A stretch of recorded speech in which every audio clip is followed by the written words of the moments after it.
Hello everybody. Today we are going to talk about a very important subject, malaria. Malaria is an infectious disease that affects millions of people around the world, mainly in tropical and subtropical regions. It is a disease that causes fever, headaches, chills and can lead to serious complications, including death. In this video, we're going to explore everything you need to know about malaria, including its definition, pathophysiology, signs and symptoms, causes, diagnosis, complications, and prevention. We'll cover the different types of malaria, how it's transmitted and how it's treated. So if you're interested in learning more about this devastating disease and what can be done to prevent it, stick with us until the end of this video. Let's start.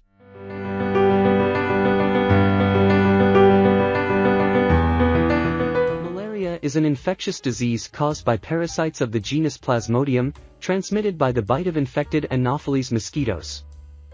The disease is common in tropical and subtropical areas, mainly in sub-Saharan Africa, Asia and Latin America.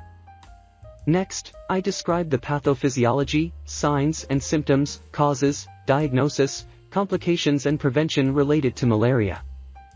Pathophysiology: after being bitten by an infected mosquito, parasites of the genus Plasmodium enter the bloodstream of the human host. They multiply in the liver and then infect red blood cells. During red blood cell infection, the parasites multiply and rupture, releasing more parasites into the bloodstream. This can cause anemia and damage to vital organs such as the liver and brain. Signs and symptoms: signs and symptoms of malaria include fever, chills, sweating, headache, nausea, vomiting, abdominal pain and muscle aches. In severe cases, the disease can cause jaundice, seizures, coma and kidney failure. Causes: malaria is caused by the bite of Anopheles mosquitoes infected with parasites of the genus Plasmodium. There are several types of Plasmodium that can cause malaria, with Plasmodium falciparum being the deadliest. Diagnosis: the diagnosis of malaria is made through laboratory tests that detect the presence of the parasite in the blood. Early diagnosis is important to avoid serious complications and to start treatment. Complications: malaria can cause serious complications such as anemia, jaundice, kidney failure, seizures, coma and death.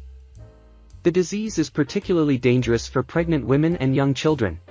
Prevention: malaria prevention includes measures such as using insecticide-treated bed nets, using insect repellents, wearing clothing that covers most of the body, and eliminating mosquito breeding sites. There are also preventive medications available for people traveling to endemic areas. Treatment: malaria is treated with antimalarial drugs, which eliminate parasites from the bloodstream. The choice of medicine depends on the type of Plasmodium that caused the infection and the severity of the disease. Early treatment is important to avoid serious complications and to reduce transmission of the disease to others. We have reached the end of this video on malaria. We hope you have learned more about this infectious disease and its consequences for global public health. Remember, prevention is the most effective way to reduce malaria transmission. Be sure to take preventive measures, such as using insecticide-treated bed nets, insect repellents, and eliminating mosquito breeding sites in your home and community. If you plan to travel to malaria endemic areas, consult a health professional for advice on preventive measures and available treatments. Lastly, if you enjoyed this video and found it helpful, please leave a comment and share it with your friends and family. Awareness is key to combating malaria and other infectious diseases around the world. Thanks for watching.